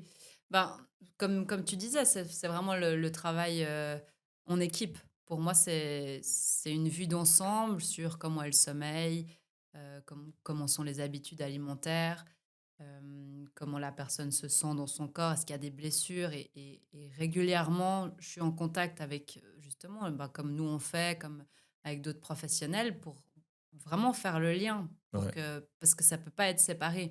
Donc Non, pour moi, ça devrait pas l'être, ouais, mais ça l'est pour encore moi, beaucoup. c'est essentiel d'avoir cette vision globale. Comme tu l'as dit, on ne pourra pas travailler sur la concentration si en fait il y a des énormes problèmes de sommeil et voilà, des problèmes alimentaires. Ben, voilà, ça doit être ensemble. Puis je trouve que c'est beaucoup plus riche et bénéfique pour la personne. Oui, parce elle apprend aussi à se comprendre. Pour moi, Voilà, c'est dans tout ça, ce être qu'on dans les fait, il y a un liens. développement C'est personnel ça. que même Ouais, si elle ne fait pas une carrière incroyable au niveau du sport, elle en ouais. tirera profit pour toute sa vie. Oui, tout à fait. C'est, Exactement. ça, Donc, je pense qu'on a un ouais, peu la même vision ouais, par rapport à ça. ouais, Et une même vision qu'on a, c'est l'importance de la respiration, hein. ouais. Et moi, je pense que toi, tu l'observes dans ta consultation comme moi, je l'observe. Je pense que tu as 8 personnes sur 10, c'est pas respirer. Ouais, ouais. Non, absolument. Et puis c'est vrai que c'est aussi surprenant que dans le sport, on sache aussi peu. Et c'est vrai que ça fait pas longtemps que j'ai aussi pris conscience de l'impact que ça avait, ben déjà pour le quotidien, pour le bien-être, la gestion du stress, mais vraiment pour l'optimisation de la performance aussi. Mais On- d'ailleurs, on- je me Mm. permets de te couper. Ça Ouais. me fait penser à, depuis que tu as plus travaillé puis pris conscience de l'importance de la respiration, est-ce que tu es allé voir la respiration des chevaux? Comment il Continue. respire, le cheval, selon comment il est, etc. Est-ce qu'il y a quelque chose à s'inspirer Ouais. aussi Oui, oui, ah oui, de la... complètement. Complètement. On sait qu'il y a eu des mesures qui ont été faites justement sur la synchronisation des battements du cœur entre un humain et un cheval qui se trouve à côté. C'était l'Institut HeartMath qui a fait ça aux États-Unis. Et puis, ils avaient vu en fait que le rythme cardiaque du cheval se synchronise sur celui de l'humain qui est à côté. Ah, waouh. Donc, en travaillant sa respiration, par exemple la cohérence cardiaque, ou même en étant dans des émotions d'appréciation, voilà, de gratitude, on envoie quelque chose de positif au cheval, bah, ça nous amène à avoir un rythme du cœur plus régulier, plus cohérent, et ça se reflète chez le cheval. Ouais, Et donc, c'est super donc intéressant. c'est incroyable. Et je pense vraiment aussi dans l'autre sens, j'ai pas d'études en tête, mais le fait, c'est ce que j'observe aussi, le fait d'être à côté d'un cheval, ça a déjà quelque chose sur nous. On le Mhm. ressent au niveau du calme. Et puis après, si on va à l'étape d'après, quand on est dans le toucher, dans le lien, dans le contact avec le cheval, il y a quelque chose au niveau bah, tu as dit aussi, hein, des hormones, de qu'est-ce qui se passe quand on crée Ouais, connexion comme ça avec un l'animal. animal ou un autre être. Et là, il y a aussi quelque chose d'apaisant qui arrive sur le système nerveux. Et aussi, on arrive à régulariser notre respiration. Puis, du coup, ça va dans les deux sens. Ouais. Donc, là aussi, typiquement, dans le travail que je fais avec les cavaliers, bah, c'est extrêmement important de simplement d'être conscient de ce qu'on dégage autour de nous, rien que par la respiration. Je crois que les gens ne se rendent pas Mm, compte, hein. Moi, j'avais discuté avec des cavaliers qui disaient que au moment du passage de l'obstacle, ils montaient à plus de 200, mm. donc le cavalier, de fréquence cardiaque, hein. Ouais, ouais, ouais. C'est En dingue, hein. saut d'obstacle, ouais, ouais, en sortie de piste, il y a souvent des. Bah, les gens rapportent souvent être essoufflés. Et beaucoup, j'ai régulièrement entendu qui sont en apnée.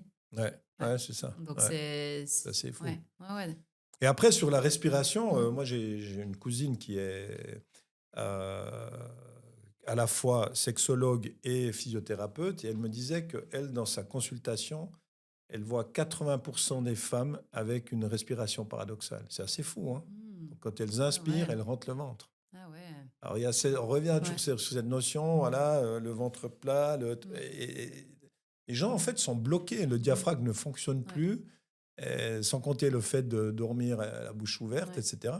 Et les gens sont fatigués. Ouais, ouais, ouais, ouais, tout à fait. Puis ça fait tout un cercle Ouais, c'est vicieux. ça. On dit ça va pas, je peux pas me concentrer, Voilà. mais Et ouais, l'oxygénation, aussi bien du ouais, cerveau que des muscles, ouais, se fait moins bien. ouais, Donc là, tu leur donnes des exercices à faire que ouais. les gens font, tu penses? Oui, oui, oui, non, absolument. Hem, j'ai une partie des consultations que je fais qui sont aussi parfois que de l'accompagnement respiration, où il y a vraiment cette volonté de faire un bilan, de prendre conscience: «OK, comment je respire? Comment je peux améliorer?» Puis là, on va aller observer ça. OK, comment bouge le diaphragme? Quelle est la rapidité à laquelle je respire? Qu'est-ce qui se passe quand je respire plus lentement? Et puis on expérimente vraiment très concrètement pour qu'ensuite, après, ça puisse être mis en pratique, au quotidien. Parce que après, en fait, c'est réentraîner des habitudes, Oui. Des choses plutôt des mauvaises habitudes qui devraient qu'on être a. Ouais, innées, hein, liées au voilà. système nerveux autonome et Mmh. qu'on n'utilise pas Ouais, bien. voilà, C'est exactement. assez dingue. Ou le fait de respirer aussi, de façon légère, Oui, pas bruyant, pas avec beaucoup d'efforts. Et puis mais ça aussi, c'est véhiculé comme tel, ou une respiration efficace, c'est comme ça. Et puis en fait, c'est on a l'impression que, mais vraiment du point de vue, bénéfique et ce que ça apporte au corps, c'est pas optimal du tout. bah, moi, je vois très Hem, bien que sur ce que j'ai comme machine qui me mesure, dès le moment où les gens respirent effectivement pas par le diaphragme, ils oxygènent aussi moins bien à aussi le foie, mmh, l'estomac. Enfin, ouais. il y a une vraie logique. Et même en termes de prévention de blessures, j'ai vu des études intéressantes qui sont liées à des respirations dysfonctionnelles, justement, donc pas avec le diaphragme, donc au niveau de la posture, mais aussi récemment, j'avais reçu un article de lien avec des blessures de la cheville. Ok. Donc, parce que Aussi. si on y pense, tout est lié, hein, au Oui, niveau du on diaphragme, du est dos, d'accord. on va aller, voilà, le psoas, Ouais, bah oui, tout. tu vois, s'il passe à Puis ouais, travers. donc il y a vraiment matière à creuser en termes de respiration. Bon, une fois de plus, on est en Mmh. doute et on n'a C'est fait que ça, des ouais. spécialistes qui sont spécialistes que dans un domaine. Mmh. En fait, il faudrait être un généraliste spécialiste, C'est idéalement. c'est vrai, non, Idéalement. c'est une formulation intéressante. Mais sans vouloir trop peindre le diable sur la muraille, moi, j'ai quand même l'impression que dans le monde du sport, mais aussi dans le monde de l'entreprise, les gens, et moi, bah, tu sais avec quoi je travaille, c'est le Mmh. multiscan, là, j'arrive gentiment à 10 000 personnes mesurées, les gens vont pas très bien. Mmh. Les gens sont de plus en plus dans des états plutôt dépressifs. Dans le monde du sport, on a de plus en plus de burn-out. Là, dans le tennis, il y en a énormément. Bon, les voyages à gauche, à droite, enfin, c'est quand même très, très complexe. Mais je sais pas, est-ce qu'il y a une explication à ça ou... Mmh. Ouais, il y a une constante évolution, autant, ouais, dans le milieu de l'entreprise, je sais plus les chiffres qui étaient ressortis dernièrement, mais au niveau des burn-out qui est assez impressionnante, et dans le sport. Encore plus depuis l'après-Covid, hein. Oui, oui, non, tout à Ouais, fait, ouais, ouais. Et au plus dans le sport, ben, on parle justement, ouais, du burn-out, du surentraînement, mais aussi de différentes problématiques de santé mentale. Ce que je constate aussi, c'est qu'on en parle plus. Donc la question aussi qui peut se poser, c'est qu'est-ce qui était existant avant, mais qu'on ne disait pas ouais, et qu'on cachait aussi? Et qui enfin certes, il y a une augmentation, mais je pense qu'il y a aussi maintenant, plus d'ouverture à ces sujets-là, mais notamment qu'est-ce là. qu'on en fait après? Ouais. C'est toujours la Alors question, hein. ouais, ouais, non, tout à fait. Puis ça, c'est justement je dirais, en tout cas, la responsabilité des professionnels dans le milieu du sport, mais pas que. C'est les fédés, c'est les entraîneurs, c'est tout le monde. Comment est-ce qu'on agit ensemble pour la santé des athlètes, donc C'est autant ça. physique que mentale. Et c'est vraiment ça a vraiment pris un devant aussi maintenant, de la scène. Si on voit les consensus du CIO, de tout ce qui essaie de se mettre en place en termes de santé mentale, mais aussi de prévention de violences interpersonnelles, qu'on entend aussi beaucoup maintenant dans le milieu du sport, et puis justement qui sont en lien aussi avec ce qu'on peut constater comme problématique de santé mentale. Alors moi justement, je pense que c'est un peu comme la médecine pluridisciplinaire, intégrative, patati patata, intégrative. Finalement, on part avec des beaux sentiments, mais sur le terrain, on Ouais, retrouve toujours un peu la même chose. Et c'est ça, des fois, ouais, qui me frustre à ouais, quelque part. C'est qu'on sait qu'il y a plus de risques. Mais tu ouais. vois, dans les sports collectifs, moi, je vois très bien un sportif, s'il va pas très bien, il a peur de perdre sa place, Ouais, donc ouais, il va dire que ouais, tout bien va sûr. bien. Ouais, ouais. Ouais, non, tout à fait. D'où l'importance vraiment, pour moi, comme je le vois, d'agir à différents niveaux. Ouais, Parce qu'on peut faire toute la prévention qu'on veut au niveau des athlètes, mais s'il y a quelque chose dans la culture du sport, dans le club, l'entraîneur, dans la façon qui va mener ou sa vision de l'entraînement, bah, de toute façon, à un moment donné, on va se on va heurter dans le à des mur. problématiques. Ouais. Donc, on essaye au maximum de faire de la prévention à différents niveaux. Déjà primaire, quoi, pour qu'on en parle, qu'on puisse ouvrir le dialogue là-dessus aussi, que ce soit pas tabou. Ouais, ouais, c'est ça, ça Ça, reste c'est assez déjà la tabou. première chose, qu'il y ait un climat qui permette de dire comment on se sent pour pas non plus aussi devoir aller dans des problématiques qui sont parfois plus graves parce qu'elles ont été cachées ou Ouais. qu'elles n'ont pas pu être nommées. Donc voilà, il y a du boulot au niveau de la Ah, il y a du culture du travail. sport. Et Mais puis, c'est il ouais. y a toute la problématique Mm. des réseaux sociaux actuellement, Mm. avec des choses hallucinantes. C'est-à-dire Ouais. que le problème des réseaux sociaux, c'est que même si le joueur ou la joueuse ou l'athlète ne va pas lire ce qui est mis sur lui ou elle, ça lui revient par des tiers qui vont lui dire: Mm. «T'as vu ce qu'on a dit?» et cetera, et cetera. Ouais. Donc là aussi, est-ce que Ouais. tu as un peu d'expérience par rapport à ça? Ouais. Tu dis aux athlètes, surtout, ne va pas regarder les réseaux sociaux, alors que d'un autre côté, Mm. ça fait partie de leur Ouais. quotidien. C'est vrai qu'à nouveau, c'est assez propre à chacun. Euh, il y a plein de bénéfices aussi aux réseaux Bien sociaux sûr. et ça a permis aussi plein de choses pour les athlètes. Mais il y a aussi ben, les dangers que ça comporte. Hem, je pense qu'il y a à nouveau un travail de conscience pour chaque athlète, en fait, de: «OK, comment je me sens? Qu'est-ce que ça me fait? Qu'est-ce que ça m'apporte?» Si je suis à 1 mois des Jeux, est-ce que, voilà, le fait d'être sur les réseaux, c'est une plus-value, c'est ressource pour moi? Ou au contraire, non, ou dans un certain temps limité, je pense pas qu'on pourrait dire, «Il faut couper, il faut pas couper». Je pense que ça dépend vraiment de chacun. Certains se trouvent mieux ou le font d'eux-mêmes en se disant: Mhm. «Ben, voilà, j'ai envie de me mettre dans ma bulle, je coupe et ça fonctionne bien». D'autres, c'est quand même quelque chose une certaine distraction, puis qu'ils se disent: «Ben, tant de temps par jour, je m'autorise ça». Donc je pense que ce qui est important, c'est d'avoir une conscience dedans, Ouais. de se dire: «OK, ben, vraiment, je fais par rapport à moi, qu'est-ce qui est juste et qu'est-ce que, du coup, je mets en place, j'adapte, en fonction de ça». Mais c'est une vraie question. En tout cas, c'est, je pense, quelque chose qu'il faut aborder, Ah, qui n'est hem pas évident. Hein. et qu'on parle aussi, pas que au niveau des réseaux sociaux, mais aussi du rapport aux médias. On Oui, sait que c'est aussi une énorme bien pression sûr. et il y a aussi maintenant des médias training qui se Ouais. font pour les athlètes parce que c'est aussi une grosse source de pression. Donc, c'est à nouveau, comme on disait avant, beaucoup de choses qui se préparent en amont pour essayer d'éviter justement le maximum d'être dépassé par beaucoup de choses, mais plutôt Ah, avoir finalement, on pu se rend compte anticiper. que bah, la Mm. partie terrain, ça devient une petite partie par Ouais, rapport à tout ce qu'il faut gérer c'est vrai. autour, hein, Ouais, actuellement. c'est vrai. Et surtout, à partir d'un certain niveau, ils ont tous leur petite cour. Hein. Moi, je vois dans le monde du tennis, si tu as un bon niveau, bah, tu as l'entraîneur, le Mm. préparateur physique, tu auras un kiné, tu auras un agent. Enfin, Mhm. voilà, ça Ouais. fait du monde à gérer aussi. Hein. Ouais. Ouais, ouais, non, c'est sûr. Et ça, quand on s'adresse justement à la santé mentale, la santé physique des athlètes, comme tu le disais très justement avant, on inclut l'entourage aussi. Parce que justement, l'athlète, il n'est pas seul. Il y a ce premier microcosme autour de lui. Puis après, il y a encore plus large, macro, avec les réseaux, etc.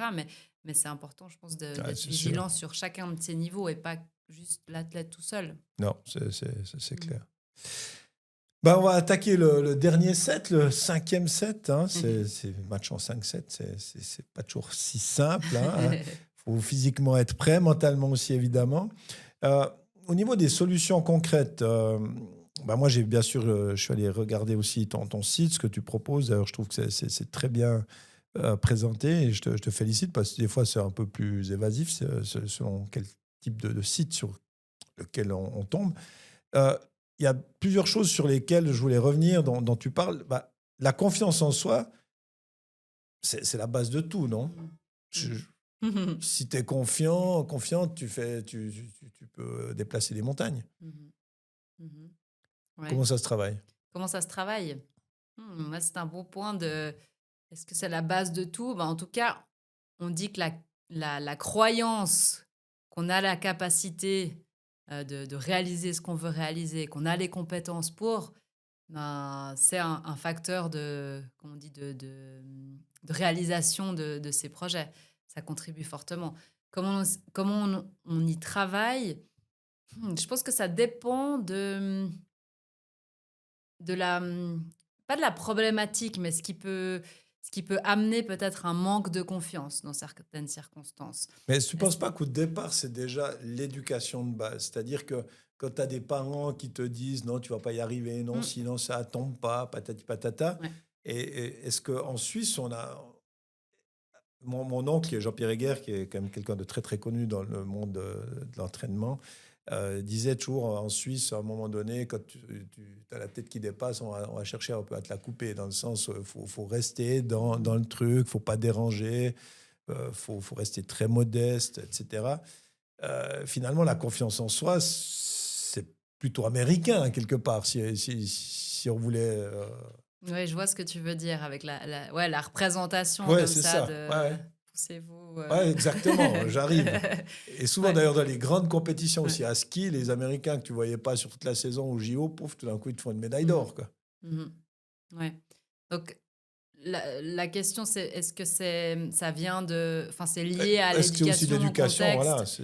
Oui, c'est dans ce sens-là que j'allais par rapport à qu'est-ce qui peut créer un manque de confiance et quels sont peut-être les messages que j'ai Mhm. entendus depuis toujours, les croyances avec lesquelles j'ai grandi et qui vont peut-être justement me bloquer, qui peut être familial, d'éducation, d'école, de culture, de tellement de choses. Donc, comment est-ce qu'on le travaille? C'est qu'on essaie aussi déjà de comprendre d'où vient la personne, en fait, Oui, simplement déjà. de manière très large, hein, mais finalement, voilà, quelle est ton histoire qui fait que là, maintenant, il y a peut-être des moments où tu peux douter de tes compétences. Donc, c'est déjà une partie de prise de conscience en se disant, bah, ces voix qui disent je peux pas y arriver, mais c'est la voix de qui? Est-ce qu'elle a toujours raison? Euh, Mais et, et- tu vois, la méthode Mhm. Williams, je sais pas si tu as vu le film sur la méthode Williams, les sœurs Williams. Ouais, non, je l'ai pas vu. En fait, c'est vraiment ce côté, de toute façon, tu vas y arriver. Mhm. Vous êtes les plus fortes, vous allez y arriver. Mhm. Et on va faire en sorte que vous y arriviez à Ouais. ça. Tu vois, il n'y a pas de doute d'y arriver. Un peu comme un Noam qui, non, je vais y arriver, je vais le faire, je vais y arriver. Il n'y a Mhm. pas de doute. Et c'est aussi l'entourage, pour moi, il joue un rôle fondamental. C'est-à-dire que, de nouveau, si tu as un entourage qui te soutient vraiment, qui croit vraiment en toi, il va t'amener à te dépasser. Mhm. Ouais. Ouais, ouais, c'est vrai que bah oui, le rôle de l'entourage, il est fondamental, c'est clair. En termes de confiance, c'est seul. Tu le dis très bien, hein, on va pas très loin seul. On Mais je va plus dirais, vite, mais loin, loin. C'est ça, hein, je, je c'est ça. dirais au-delà de la confiance en soi, il y a même l'estime de soi aussi, Ouais, parce que parce que la confiance en soi, c'est la confiance que j'ai dans mes capacités, dans ce que je sais faire, ce que je peux faire. Mais l'estime de soi, c'est la valeur que je m'attribue à moi-même, indépendamment de ce que je fais. ouais. Donc, même si je rate un panier ou que je tire une balle dans le filet, est-ce que ça fait de moi une personne qui a moins de valeur? Donc, Sûrement pas. voilà, exactement. Mais c'est une réflexion ou en tout cas quelque chose qu'on explore aussi. Quand on a la confiance en soi, c'est une chose, mais parfois ça va même aussi plus loin. On parle aussi du fait d'oser avant. Bah, quand je sais que même si je rate ben, ça fait pas de moi une moins bonne personne. J'ai conscience de ma valeur, de la personne que je suis, indépendamment de toutes ces activités que je suis en train de faire. Ben, il y a moins de pression et d'enjeux, en fait, à rater, entre guillemets. Ouais, Je c'est me de relativiser Voilà, finalement. je me laisse la possibilité d'essayer. Mais quand il y a tellement de pression, parce que, ben, qui je suis dépend du résultat de ce match ou du résultat de cette balle-là. Ça dit tout sur mon identité, la personne que je suis. Ah, la pression, elle est insurmontable, elle Ouais, est énorme. ouais. Donc, je pense qu'il y a la notion de confiance, justement, qu'on développe. Donc, oui, je sais, je peux le faire, je me suis préparée pour. Mais il y a aussi l'aspect vraiment plus profond, aussi identitaire de voilà, je suis bien avec moi et j'ai des qualités, j'ai des forces et ça ne change pas directement, enfin, c'est pas intrinsèquement lié à la réussite ou pas d'une activité. Non, c'est clair. Après, moi, si on reprend l'environnement qui est tellement important, moi, j'ai vu des trucs dans le monde du tennis, particulièrement dans le tennis féminin, par rapport aux parents, des choses dramatiques, Mmh. catastrophiques. Donc là aussi, dès le moment où on veut travailler avec des gens, faut comprendre le contexte, hein, je Ouais. pense. Ouais, absolument. C'est nécessaire et aussi quand on travaille avec des jeunes, justement, les Ouais. parents et ben, toutes les dynamiques qui sont autour. Ouais, est-ce que c'est le projet des parents ou est-ce que c'est Hem, le projet des enfants, hein? ouais.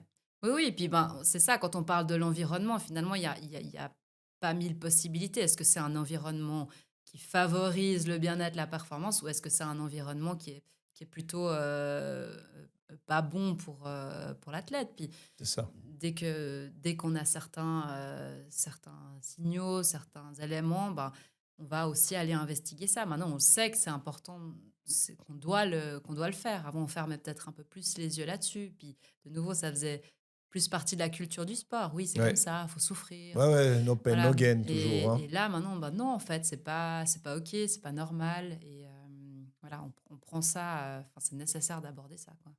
Parce que là aussi, sur ton site, tu parles de termes, ce fameux terme de résilience. Moi, je trouve qu'il est souvent un peu utilisé à toutes les sauces et il est peut-être pas toujours bien compris dans le sens où c'est un peu, bah, finalement, j'accepte ce qui se passe. C'est un peu, pour moi, c'est plus une capacité, la résilience de quand même rebondir. Ok, ça s'est pas très bien passé, mais je dois être capable de rebondir. Alors que souvent, les gens le prennent un peu sur cette résilience. Bon, ben voilà, quoi, pas de chance. Mmh, ouais. Mais Dans le sens un peu passif, tu ouais, dis, c'est ça. ouais.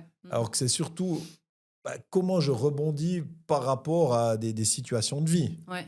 Ouais, ouais. Parce que la vie n'est pas un long fleuve tranquille, Mmh. ça faut le comprendre. Quand tu fais du sport, justement l'histoire des 45-55 de Mmh. Roth, je le montre aussi, c'est que tu vas souvent perdre. Mmh. Donc comment je rebondis? Ouais. Ouais.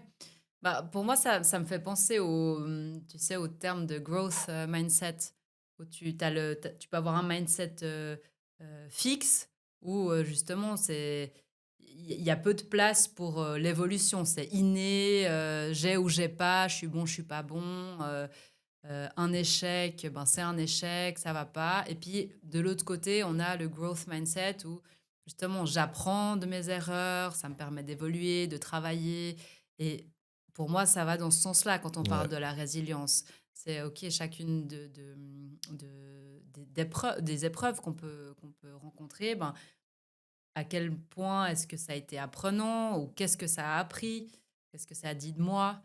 Qu'est-ce que j'en fais? Et puis là, ben, super, c'est l'opportunité d'évolution parce que si, en fait, on va jamais là-dedans, ben, on est un peu, Mais conditionné, enfin, on est bloqué, quoi, on est dans un tu, tu, fixed tu, mindset. tu penses pas justement que ça me fait penser à ça, c'est Mmh. que c'est cette peur finalement viscérale de plus être aimé. Ouais. De ses parents, Mmh. de son conjoint, de ses supporters, Mmh. tu vois, je sais pas, ça me fait penser à ça Ouais. finalement. Ouais, ouais, C'est mais peut-être ça le. c'est on va toucher à des choses plus profondes Ouais, derrière tout ça. ouais. Derrière les comportements, il y a des intentions, on essaie de satisfaire des besoins qui sont importants pour nous.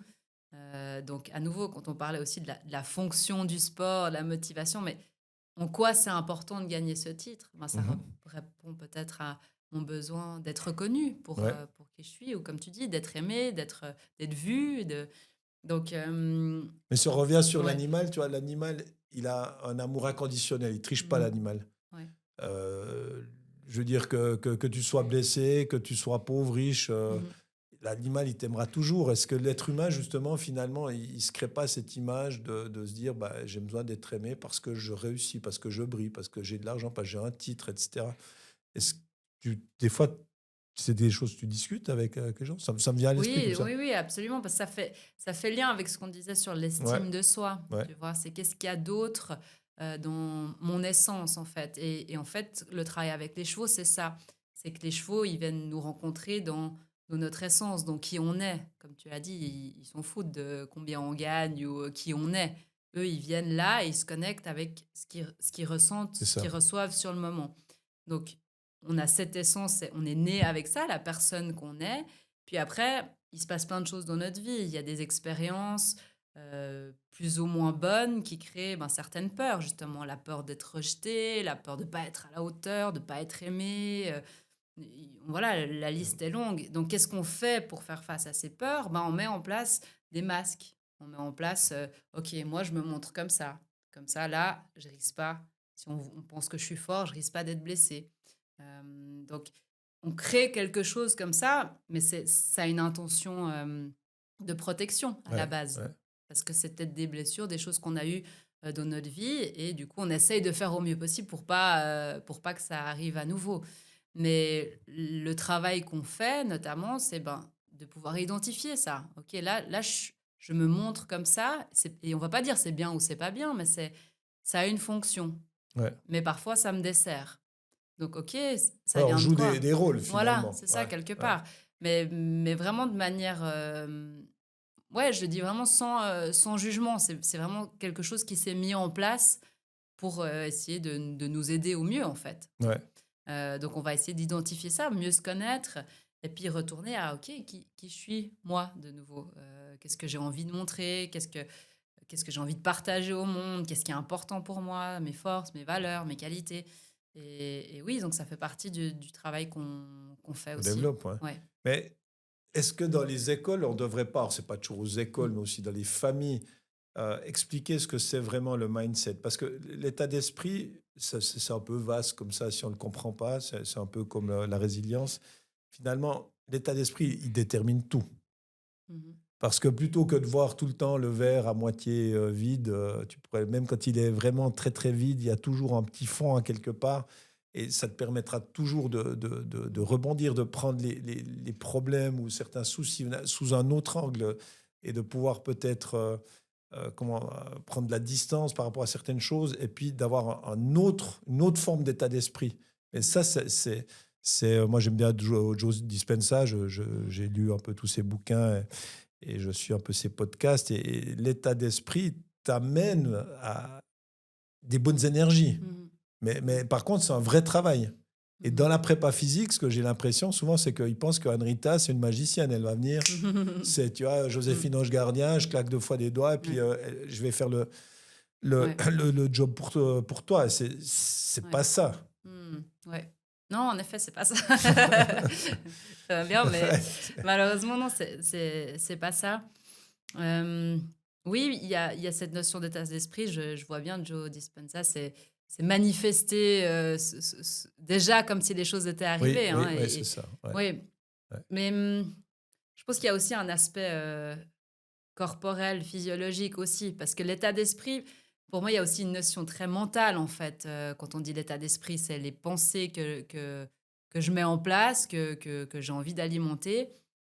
Mais selon peut-être ce qui est arrivé dans notre vie, on n'a pas la possibilité de mettre ça en place. Si je prends l'exemple de j'ai vécu des expériences Traumatisante. traumatisantes, mon corps, il est en état de gel, de freeze. Il ne me permet pas d'aller dans un état d'esprit comme celui-là parce qu'il est Ouais, quelque bon, part tu vois, bloqué. ça, c'est intéressant parce Ouais. que finalement, si tu te blesses, tu vas faire ce travail pour revenir de ta blessure. Mhm. Et ces blessures qu'on a tous en nous, qui sont plus mentales finalement, alors celles-là, on ne les travaille pas parce qu'elles sont un peu taboues, elles sont cachées, Mhm. elles sont C'est ça. secrètes, elles sont honteuses. Mhm.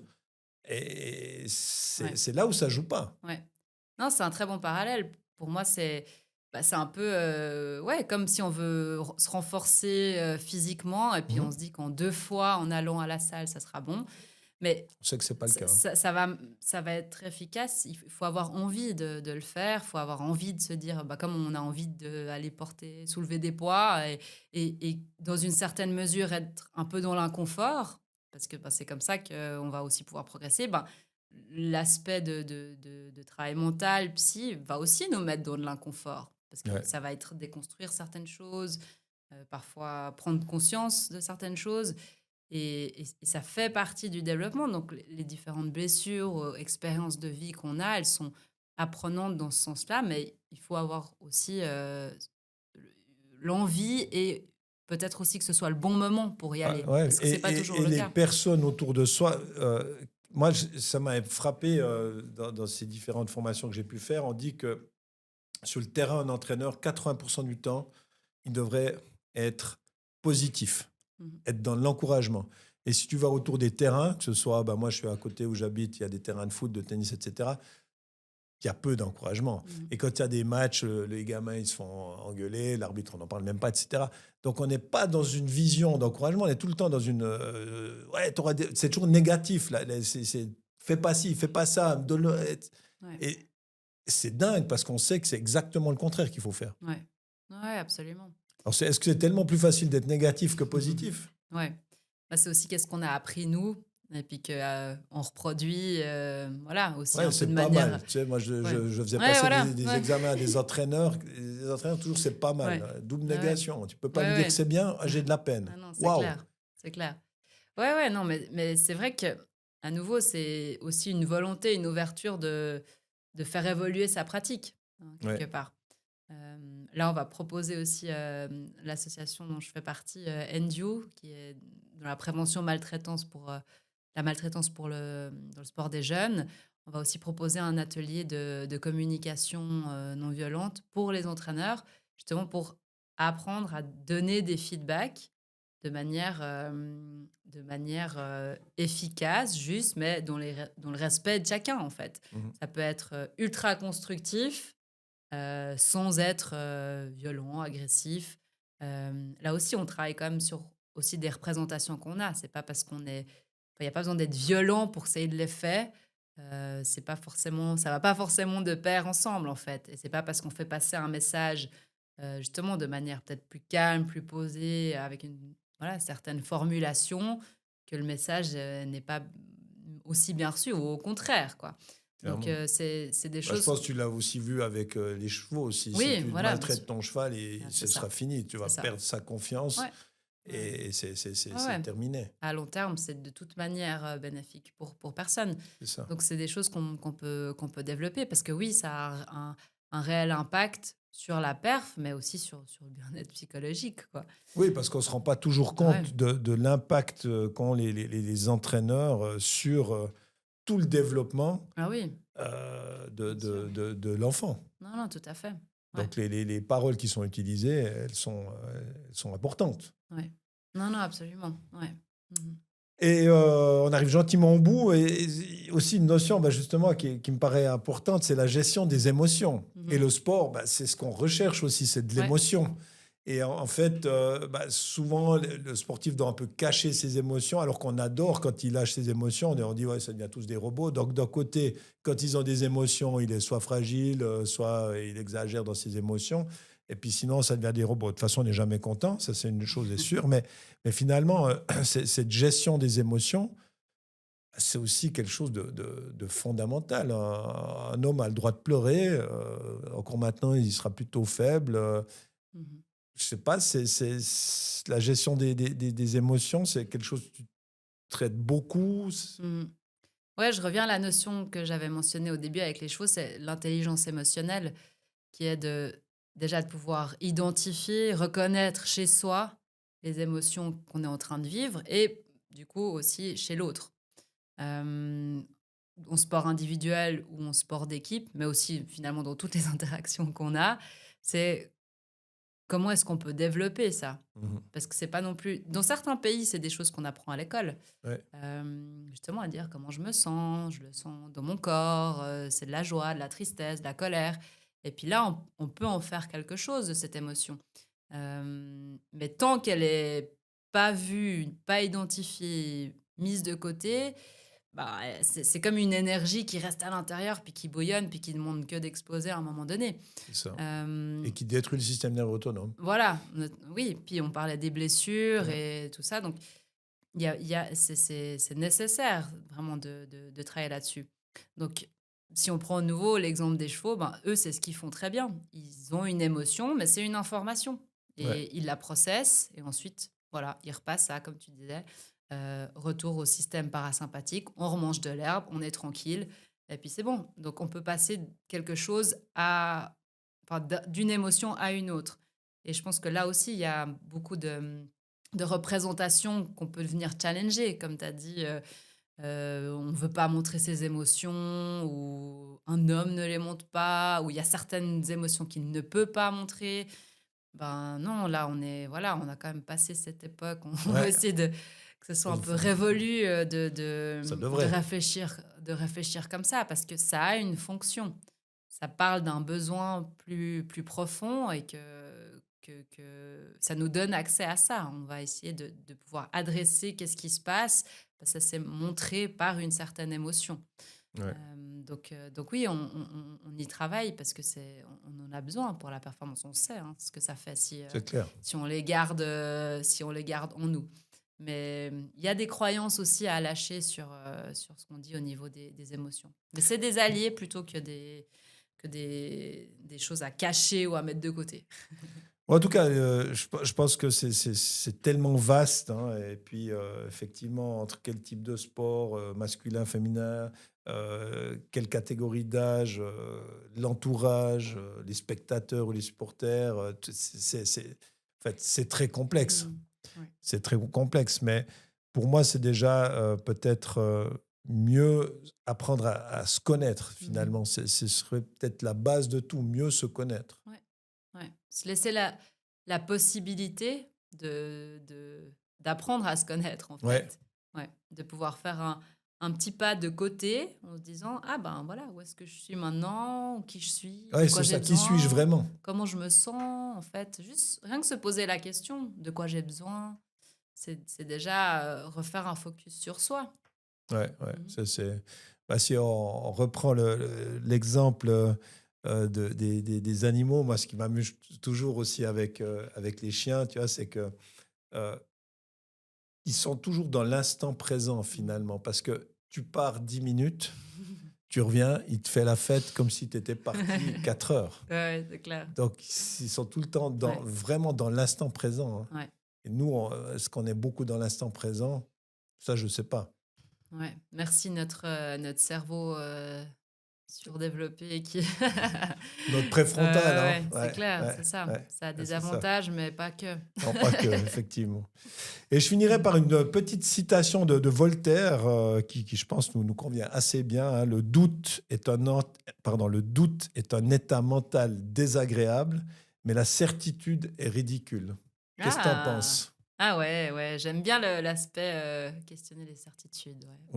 Parce que moi je dis toujours, penser savoir, c'est ne pas savoir penser, mais c'est vrai que le doute est un état mental désagréable, parce que c'est vrai qu'on a besoin d'être rassuré. Accepter cet inconfort, en fait, de ne pas savoir. Accepter de ne pas savoir. Exactement. Puis les gens qui sont pleins de certitudes, voilà quoi. De ne pas savoir, de ne pas tout comprendre. Oui, exact. Aussi. Exactement. Merci beaucoup, Anne-Rita. Merci à toi, puis, Olivier. Bonne continuation. Puis je me réjouis de continuer de collaborer avec toi, parce que c'est toujours un grand plaisir. Pareil, merci beaucoup. Et bien voilà, on arrive à la fin de ce podcast avec Anne-Rita Berchi, psychologue du sport. Encore merci Anne-Rita. J'ai trouvé ça passionnant. On aurait pu certainement continuer encore des heures de parler de cette thématique de la préparation mentale. Mais maintenant, vous pouvez aussi nous retrouver notre podcast sur YouTube et puis à peu près sur tous les réseaux sociaux, parce qu'on est partout.